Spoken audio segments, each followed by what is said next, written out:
This episode is brought to you by Skinny Pop Popcorn. Perfectly popped, endlessly delicious. Oh, so light and crunchy. Skinny Pop Original Popcorn is the snack you've been searching for. Made with just 3 simple ingredients: popcorn kernels, sunflower oil, and salt. Snacking never felt or tasted so good. Perfectly popped, endlessly delicious. Give yourself permission to snack and pick up Skinny Pop Original Popcorn today. With Capella University's FlexPath format, you can set your own deadlines, learn at your pace, and access most coursework from anywhere at any time. Imagine your future differently at capella.edu.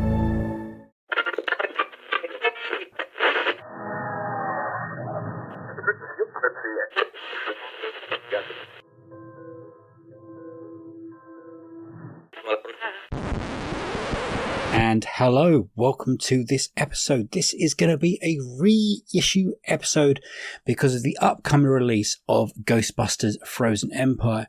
In this episode, we thought it'd be a good idea to turn back the clock a little bit, rewind, reissue our review of the Ghostbusters Afterlife with Unequal sequel legend Seann Walsh. This was recorded all the way back in November 2021, so it's very early on in our podcasting career, so the sound isn't as good as it is now. Also have to point out, we do delve into spoilers of Ghostbusters Afterlife, so if you haven't seen it, move on. If you have listened to it, maybe just listen to it again to see what we think, because we will be talking about Ghostbusters Frozen Empire on the 5th of April. That's when our review episode's coming out for Ghostbusters Frozen Empire, so we thought it'd be a good idea to go back and see what we thought of Ghostbusters Afterlife. Anyway, thanks very much, and here we go.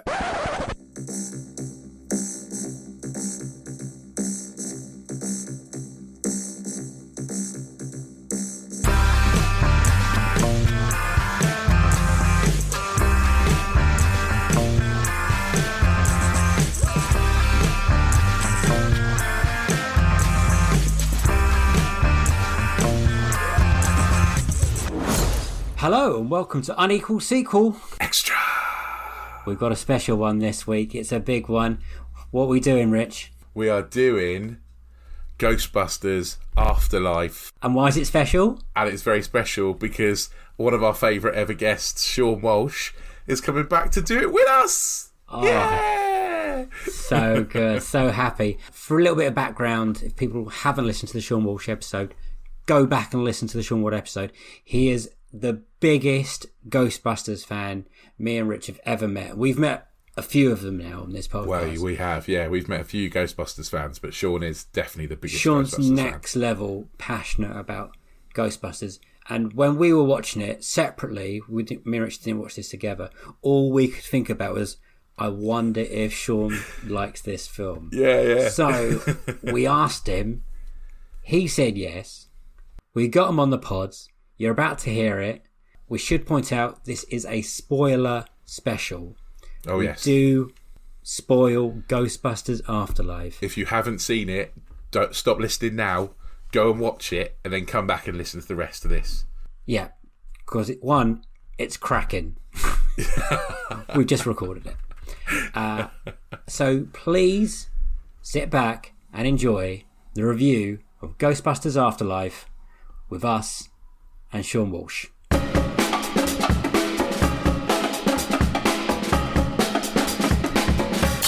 First thing first, what I always do, Sean, is get Rich to describe the plot because he's cracking at it. Good idea. And then we'll crack on. What he means by cracking at it is sometimes I don't know what the plot has been because we watch some really weird movies. Yes.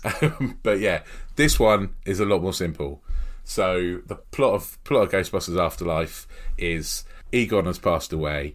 His daughter and grandchildren have inherited his house in the country. They are broke, and so they decide to move there. And some spooky goings on are happening in the town.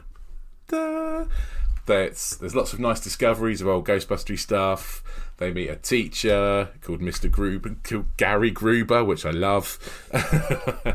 And yeah, without giving away too many spoilers. I think this should be a spoiler special because You think spoilers? Yeah, massively. I don't think we can. I think we should give away spoilers in this one. How do we talk about it without?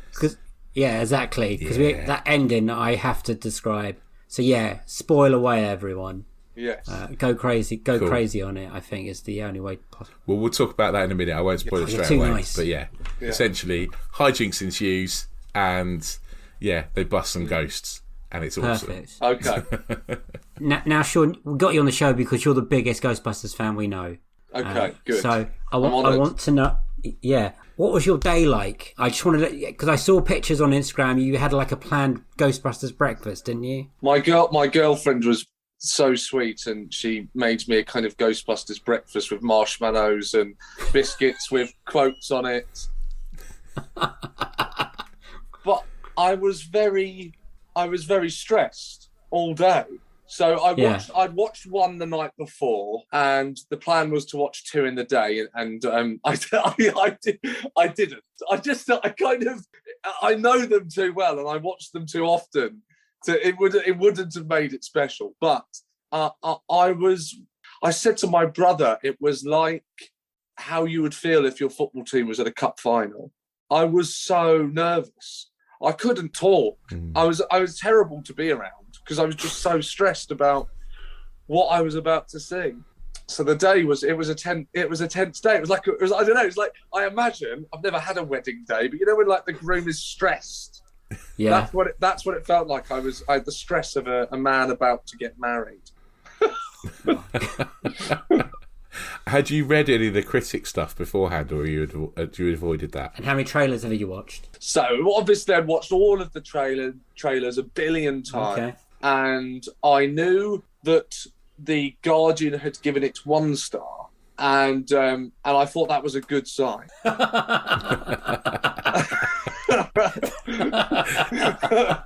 Get out of the way early. Yeah. Yes, yeah. And I knew that Empire had given it 4. To be honest with you, how was it ever going to get 5 stars?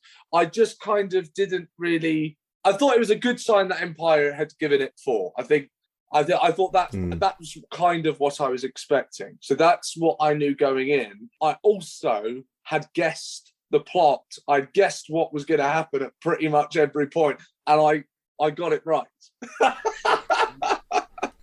Yeah, you were close. Yeah, you were pretty much spot on when you talked to us. Oh, I don't remember. I can't remember what I said, but I said to my girlfriend walking on, I said, "Look, this is how it's going to go down." And I was kind of, my expectations weren't too high. That's the thing. I can tell you now, I had a wonderful time, and at the end of this film, I was bawling my eyes out. I mean, I was a grown man with just tears pouring down his face. It was embarrassing. I had to kind of cover my. I was a mess. Dave was the same. Yeah, I had tears. I didn't realise how hard it was going to hit me until the 3 of them walked out at the end, like uniformed up. Oh, and I was like, I didn't know how much I needed it. It was weird. It's weird, isn't it? I was by myself, Sean. I didn't even have my wife with me. Yeah, well, I'm glad. It's nice. It seems to be. Do you know what? Everyone I've spoken to that are fans of the originals, like everyone went. It got everyone. Yeah, it's like 3 points that got me. It got me when For Harold came up as well. That got me. And when the music hit right at the end with the car going over the bridge. Yeah. I'm so glad they didn't do like a modern version of the music. God! I'm so glad they just kept it normal. Yes, absolutely. Sean, should we start with you? Okay, so what did you think? Well, okay. I think we might know. Yeah, but I suppose, right, that we knew it wasn't going to be perfect. It was not perfect, but also it couldn't have been. You just can't expect that. And so what I've said to everyone in a sentence, right? My review of that film would be, it was almost as good as it could have been, and that is an incredible feat. I think that's what I would say, and I would say there are things that kind of I'm confused about some of the choices. Yeah. But overall, in terms of, going to the movies, the nostalgia fest that it was, I just had a wonderful, wonderful time. And you've got to kind of cherish that, because I've listened to a few things now where, I've listened to some YouTube shows with guys I don't know, but have been forwarded to me, and people have ripped into it. And actually, I kind of agree with everything that I've heard that is a criticism of the film, but you either choose to like it or you don't. And I just had a wonderful time. And so I loved it. I absolutely loved it. And I've just not had enough time to see it again, but I can't wait to see it again. And I'll bloody cry again. So you're talking to a very, very happy man. I'm so glad. I'm so happy. Yeah, that just has a few kind of questions that I can't wait to discuss with you. Yeah. And that's what all movies are about, right? Is the movies are about people. Movies aren't made for critics. Yeah. Movies are about people going to watch them going, I had a really good time. And I feel like that when I go and watch Fast and Furious movie, and I come out and go, I know that's not the best movie in the world, but I had a really good time. And you know what? Same with Ghostbusters. Yeah. I can't believe someone gave this a 1-star review. Oh, mad! Like totally that's insane. Just bullshit. Yeah. Like it's just nonsense. Whoever wrote that, I don't know who it was, but it's the kind of people that they don't enjoy the idea of other human beings having joy. That's what it is. They don't like the idea that someone enjoyed themselves, and it hurts them. And what they want to give a 5-star review to a film that people won't enjoy. The film was joyful, and you have to kind of. I think the idea for the film was brilliant. There's a great idea, which is what Jason Reitman kind of did is captured. It was like if you had spoke to me as a child and you said that you're going to go on this adventure and you were going to find the proton pack and you were going to find the trap, and then you're going to end up having to fight the ghosts, and there's going to be a judgment day on the horizon. But then when you're fighting the main bad guy, they're going to turn up, Sean. It's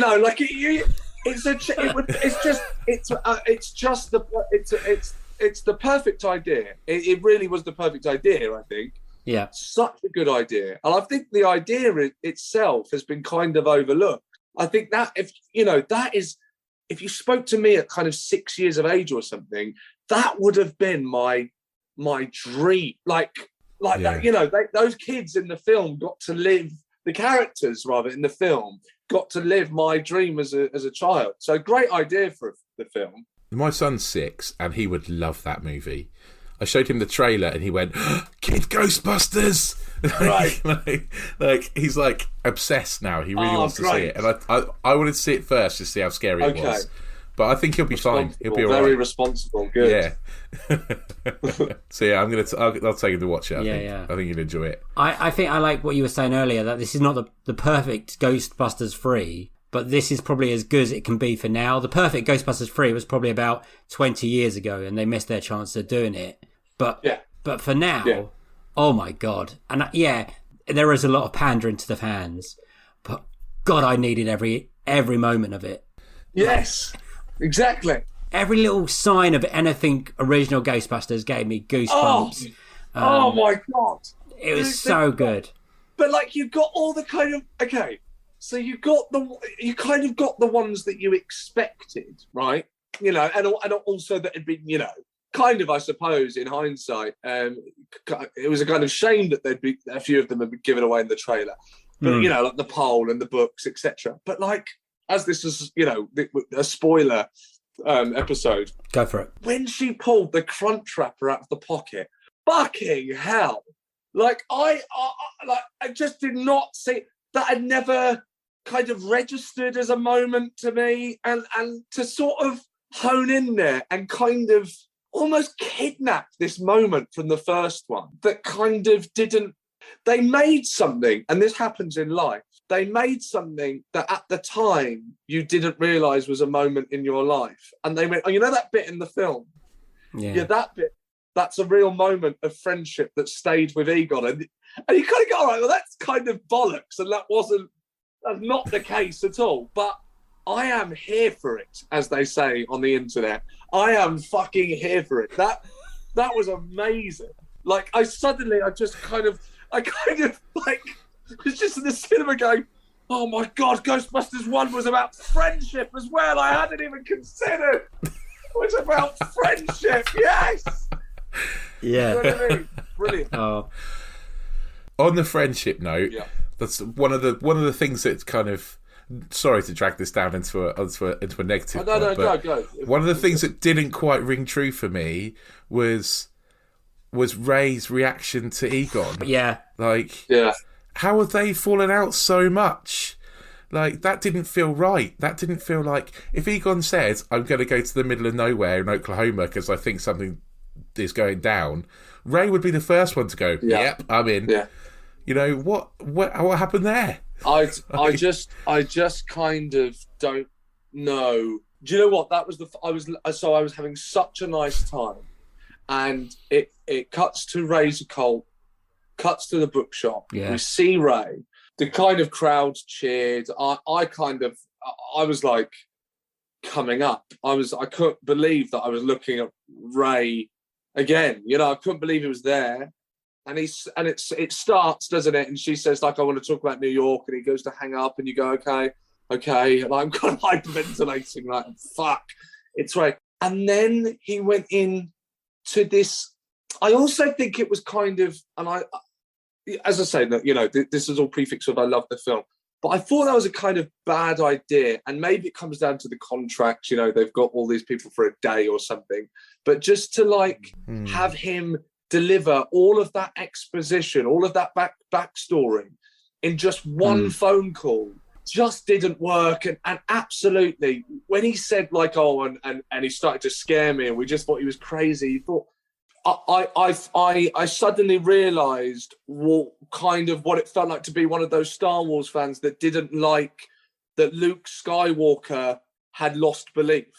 You know, the people are like, oh, Luke Skywalker wouldn't have been like that. Now, I really liked The Last Jedi, but with in regards to Rey, you just kind of went, you've missed this, and I had this sinking feeling of, but why didn't you just come up with another reason? Why didn't they just think of why Rey couldn't have got what? I just don't understand. I don't know, but like you, I was really disappointed by that. But I was sat in my seat going, oh, like really like excited. Yeah. And then when he started, he sort of said, oh, Egon he can rot in hell. And I was he like, can go to hell.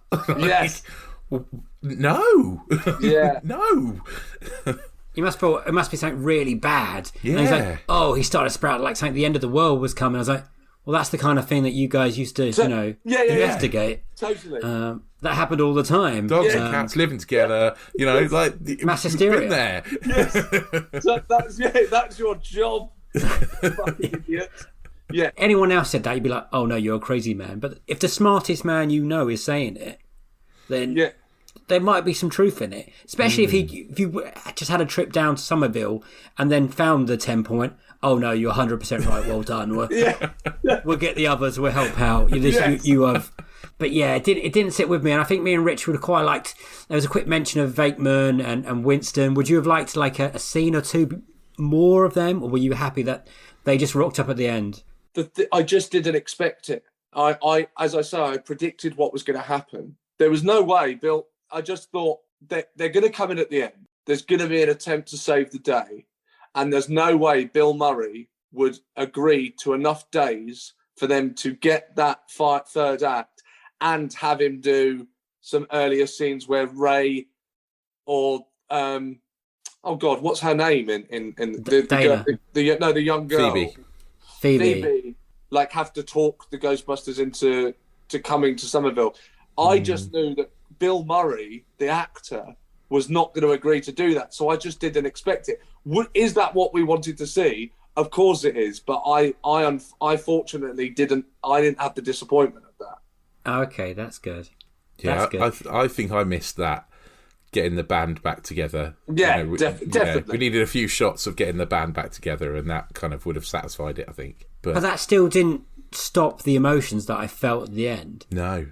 I wasn't prepared for the brick wall of just the three of them proton packed up, doing their thing to Gozer. Are you a god? That line made me like. They all look at Ray like Ernie Hudson looking like he's not aged at all. Ernie Hudson looks amazing. I know.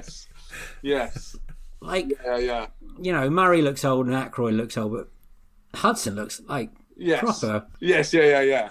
I was a little bit disappointed by the scale of the end because, you know, Ghostbusters 1 and 2, you've got on top of the building or you've got inside the museum. And in this one, it kind of felt like, it's on the front of our, you know, on our front garden kind of thing, the scale of it. But I still loved it. I think that when it got to... So when they revealed the Ghostbusters, I was a bit surprised. I tell you what, so ignoring the script for a second and just sort of going along with the script and going along with Ray not believing Egon and all of that, as hard as that is, when they turn up, I thought what I couldn't understand is you hear Murray, you hear Vegman go like, did you miss us or whatever? And it's, you know, it's just amazing. But then, if I'm right, and I've only seen it once, the first shot of them, the three of them together, is like kind of from a 45-degree angle. It is, yeah. Yeah, the three of them just kind of stood there in a kind of medium long shot, kind of strange, like frame size. There's no hero shot. There's no hero shot. And I was just like, what? I mean, how did that discussion go? Where surely the DOP or Jason Reitman have gone, well, look, we've got this staircase. So, like, you know, let's start on the boots, the black boots. Let's have the black boots walking up the stairs. As they're walking up the stairs, we're gonna track up, and we're gonna come up the body, and we're gonna come out, and we'll have the mute. You know, like we're gonna build up we're gonna build up. You're about to see the three of them together for the first. I mean, it just would have been. It would have been unbelievable. It's almost like they had a no walking clause in their contract. Yes. Yeah. Because they were all stood still whenever you saw him. Murray going, I don't want to do anything grand. Let's just have us stood by the car. I can't be bothered. Yeah, you could. With Capella University's FlexPath format, you can set your own deadlines, learn at your pace, and access most coursework from anywhere at any time. Imagine your future differently at capella.edu. This episode is brought to you by Paramount Plus. Ewan McGregor stars as Count Alexander Rostov in A Gentleman in Moscow, the new limited series based on the best-selling novel. Stream it on March 29th with the Paramount Plus with Showtime plan. Visit ParamountPlus.com to try it free. This episode is brought to you by the Inspire Collection by Kalia. Ladies, your workouts are about to get an upgrade. The new Inspire leggings by Kalia are exactly what you want when it comes to activewear. It's their most versatile collection yet. They look good, feel good, and stay put. Using Lycra adaptive fiber, it compresses and molds to the body like a second skin. And it's unbelievably stretchy, so you can move however you want. Shop the Inspire Collection by Kalia now, exclusively at Dick's Sporting Goods.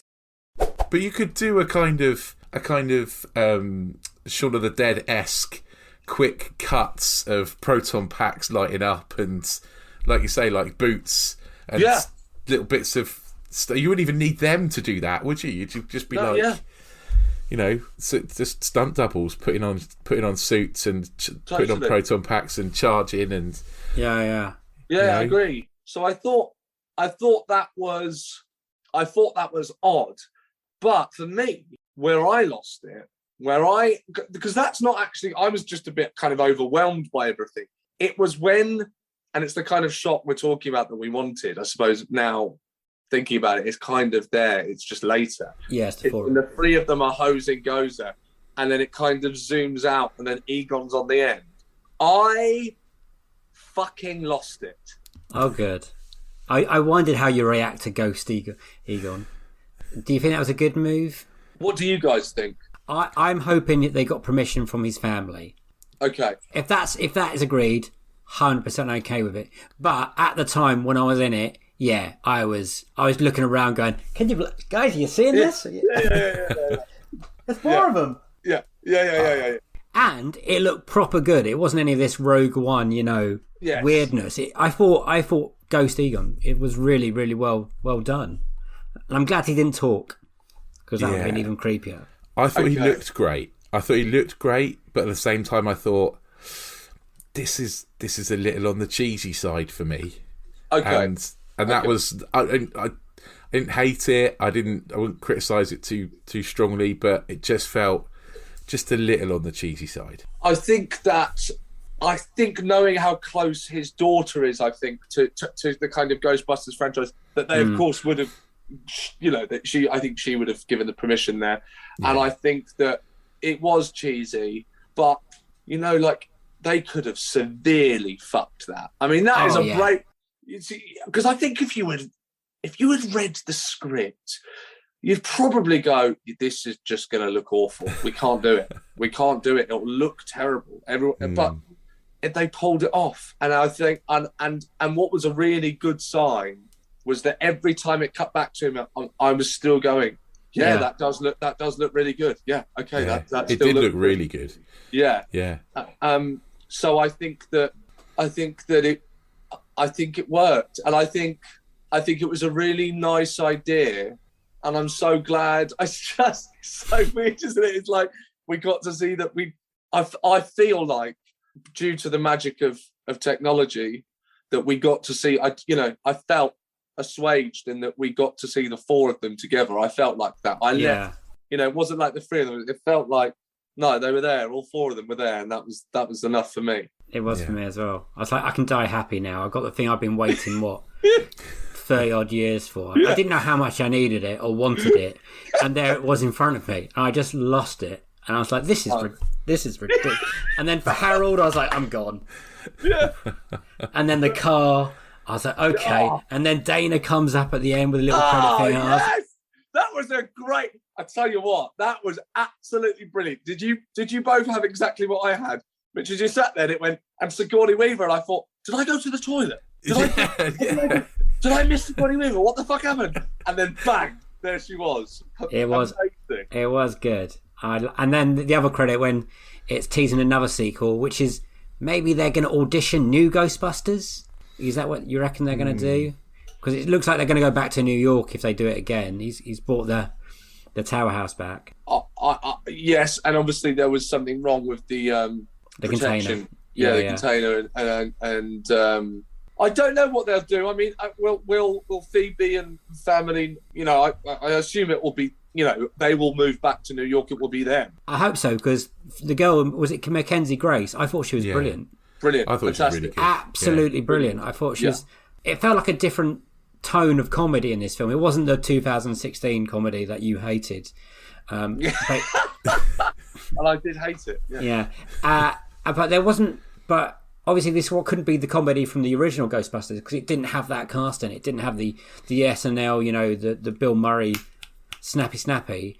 I thought it was played really nicely. Or they used what they had well to their advantage, if that makes sense. Yes, it does make sense. I don't know. I think the comedy of one. One and two for me personally. For one and two is just such the combination of those, particularly, Ramis and Aykroyd and Murray. That I don't know, and Danny Hudson. It was kind of lightning in a bottle. That was never good. They were never going to recreate that. And like you say, but I think the tone they kind of went for, it was kind of almost like it was just a kind of. Almost like a film that would be on Disney Plus, and I don't mean that in a bad way. I thought that you're not. It wasn't a great. I don't care, but I don't think it was a great comedy, was it? No. But it didn't have to be. That's the thing, isn't it? Ghostbusters doesn't have to be a comedy. Yeah. So I think a lot of the criticism I've seen of it has been it's not as funny. I thought, why does it have to be? Yeah, no, life isn't always funny. Sometimes it's serious, and sometimes it's action, and sometimes it's Yeah, they kind of re-genred it, like Aliens, Aliens and Alien. They kind of they reframed the film and they kept it light. tonally. They kept it playful. Kids, you've not, 6-year-olds not seen it yet. I really hope kids love that film. I think they will. I think they'll laugh. I think Podcast is a great character. I thought he was great, yeah. Yeah, Muncher as a ghost. Hopefully kids will love that. I really hope. I think kids are going to have a brilliant time watching that. I hope they do. And then for us, the sad men going to relive their childhood. It works. It was brilliant as well. So it smashed it. Absolutely smashed it. Smashed it. Yeah. I read at Christmas there's not enough Ghostbusting in it. But I was like, there was never that much Ghostbusting in the original Ghostbusters. They did some montages. They didn't have the money. But this was like a Goonies adventure to be Ghostbusters, Absolutely. And I really enjoyed that. I think you hit it on the head actually, with Goonies. Actually, I saw Kevin Smith had come out and said, not only have they made a Ghostbusters movie, but they've made a Goonies movie that everyone's been trying to do for 30 years. Yeah. And I think I actually agree with that. Right. Yeah, that's it. Absolutely, that's spot on. Yes, that's exactly what they've done. And I thought that action sequence essentially was we're not, again, in terms of like the reframing of the genre, Ghostbusters 1 and 2, they weren't action films. There's no action in them really. Like they're walking around a hotel in number 1, and they shoot Slimer. There's no action. It's not action at the end of Gozer. So that was an action sequence that they put in there, the car chase sequence, and it was great. It was great to see the Ecto-1 move like that. Oh. The gunner seat and all of that stuff. So so good, yeah. Yeah, it was brilliant. It was kind of what you did as a child with Ghostbusters in your imagination. The film was like that. Children watched it, and then kind of in our heads we imagined it as this kind of action film that it never was. So no, I thought that was brilliant. That scene. It was kind of like, it was also, they played to like the Force Awakens beats of like, okay, this is how we're going to set it up, and then we use the original cast members kind of at the end for beat. And I think that's quite a safe option, to be honest. There's no, like I said earlier, there's no another route they could have gone with this movie. Well, they've already tried that other experiment a few years ago, which didn't work for everyone. Some people like it, blah blah blah blah. I'm not going to go into that again. But do you think that it could have been, they played it any differently, or was this the only route they could have gone for? Well, I don't know if you guys have any ideas, but I think the other way to have done it would, like you said, we weren't going to get a whole Bill Murray film. No, he was never going to sign up for that. But... No, of course not. No, that was never going to happen. And obviously Harold passed away, and I think so. The only other way to do it would have been that the kind of off the top of my head, that Ray and the Ghostbusters hung up their boots at the beginning of the film, and then hired a new team of Owen Wilson and Paul Rudd and whoever, Jack Black, just off the top of my head, whatever, and they went on, and there was a kind of another film, and then again maybe the original turned up again at the end, the OGs, but then maybe that was the only other way of doing it. But I think this was the best way to do it. I think that story was just a great idea. It was a really great idea, and not an idea that had popped into my head. I think it's a great idea, and I think it satisfied us. But like I've said, it will bring it's for children as well, and I just think that's fantastic. Oh yeah, I wanted to ask, because on our episode you mentioned the Ghost Corps logo, and it popped up right at the beginning, and I was like, oh shit. What did you think when you saw it? Right, okay, so I saw the whatever the production company is, Bronk or something, I don't know. Bron, they're doing everything. I don't know who they are, but okay, right, Bron. So I saw Bron come up, and then I saw this kind of mist, and I recognised the mist from the Ghostbusters 2016 version, and so I knew what was coming, so I turned away, so I didn't see it. Oh. You would have walked out right like, no, this is it. I can't. my girlfriend looked at, because I told her about it. I'd said, there's a danger that this could happen, and I kind of looked away, and I looked at her, and she looked at me, and I kind of, oh no! And I thought, it's okay. It's not happened. I didn't see it. It's not happened. It's not happened. It doesn't matter. Okay, so, that's good. So I'm ignoring that. It didn't happen. I didn't see it. It didn't happen. Fair enough. It didn't ruin it for me. That's all. Literally, going into this movie, all I could think is, I wonder what Seann Walsh is going to make of this. Yeah. Exactly the same. And even at the ending, I was like checking Instagram. I was like, I didn't say. I know. Yeah. I didn't say anything really. I was too. I was a bit overwhelmed. I was very emotional, and I was very overwhelmed, to be honest. I've thought about it every day since. Yeah. That's good. And we spoke to Josh Weller the other day, and he was like, "Oh, do you want to go and see it together?" And you're like, "No." Yes. No, I'll see it with. Oh, okay. Yeah. Yeah. No, he'll.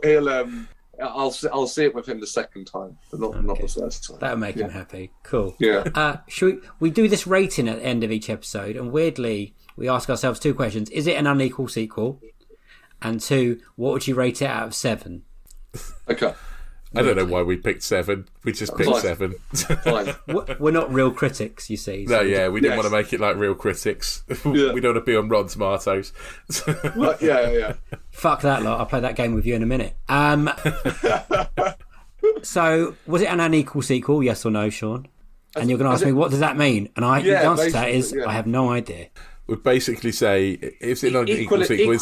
Is it better or worse than the last one, or is it just as good as the last one? I think essentially is what we confuse ourselves with it as well. Yeah, we just make it up as we go along. I don't know what you mean, but I'm going to say it's equal. That's good. That's good, because that sounds like it's a good thing. And what would you give it out of 7? I think I'm going to give it a 6.5. That's high. That's good. That's really good. Yeah. I'm so glad you enjoyed it. I can sleep easy. Thank you. Now. I'm really glad. I'm glad that people are enjoying it. It makes me really happy. It really does. Yeah. It's so weird and sad and all of those things, but it really makes me. I'm pleased that people are enjoying it. It's wonderful. Rich, what would you do it? Well, I mean, it depends which sequel I'm comparing it to, whether it's unequal or not, because it's unequal compared to 2016 because it's a lot better than 2016. But it's not a sequel to that, really, is it? It's a sequel to Ghostbusters 2. So I'm going to say it's an equal sequel because I would put it on a level with Ghostbusters 2. Cool, for me. nice. It's not quite. It's probably not quite as good, but it's not far off. Yeah. Okay. And I would give it probably a 6 out of 7. I think a strong that's 6, good. That's which good. I think is one. I think that's my highest score so far. That's for a film. great. So yeah, I agree. I agree exactly what you said. Obviously, Ghostbusters is next level.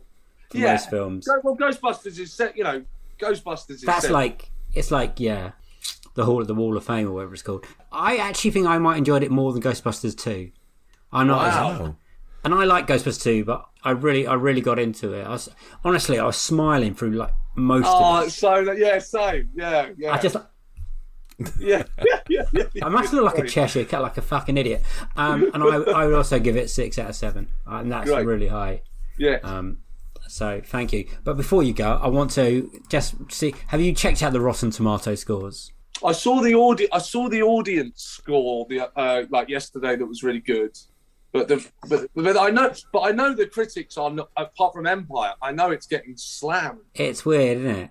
So the original Ghostbusters is the critic score is 97%. So Ghostbusters 2 higher or lower than 97%? Well, it will be lower, yeah. Okay. Yeah, 53% on Rotten Tomatoes. 53. That's ridiculous. Which is ridiculous. Okay. Yes, really Ghostbusters 2016 higher or lower than 53%? Higher. Sorry, is this critics? Yeah, higher. Yeah, 74%. Absolute madness. And now this higher or lower? Lower. It's lower, 63% at the moment, which is a fucking joke. Yes. But the audience score is 95%. So that's the important one. That's unbelievable. That is, that's phenomenal. What a job that he's done to get a 95% rating on Rotten Tomatoes from the audience that matters, the audience. So yeah. Great. Like Ghostbusters 3 is literally nearly almost impossible. It's up there with trying to do Back to the Future 4, isn't it? Yeah, right. It's kind of that, and it's nice that they're going to go somewhere now with the franchise now, hopefully.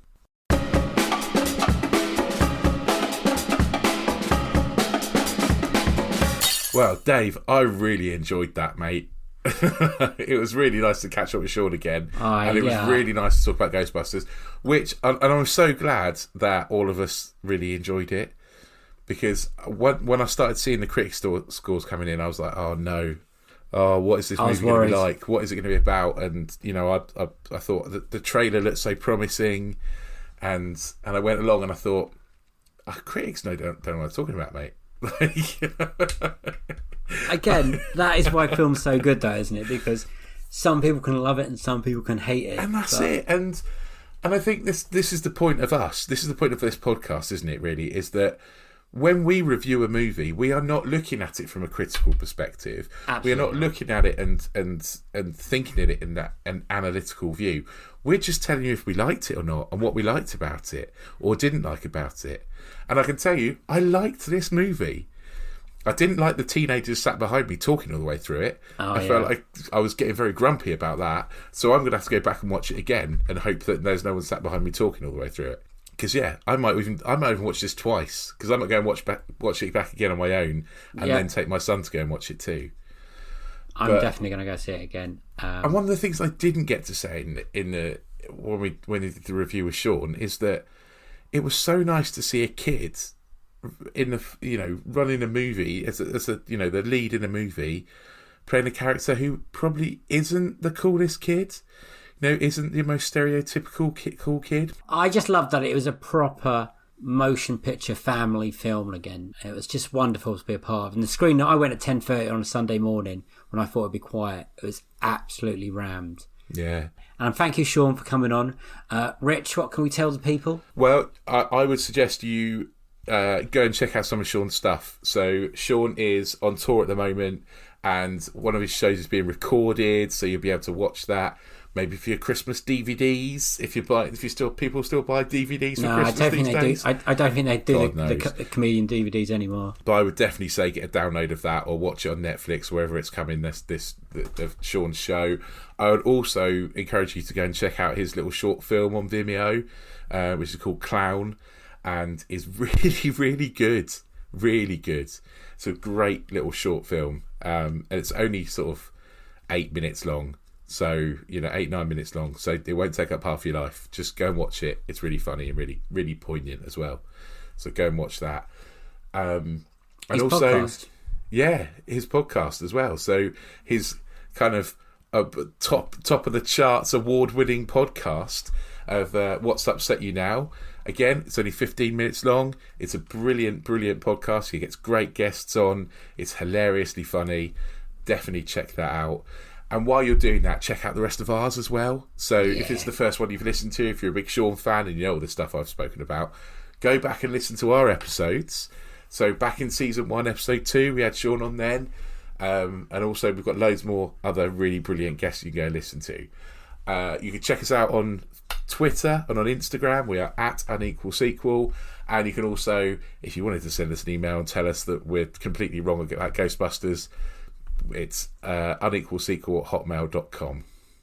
Brilliant. You nailed that. I know, mate. I know. I'm getting good at these now. It's almost like I'm professional. Almost. But I'm not. Almost.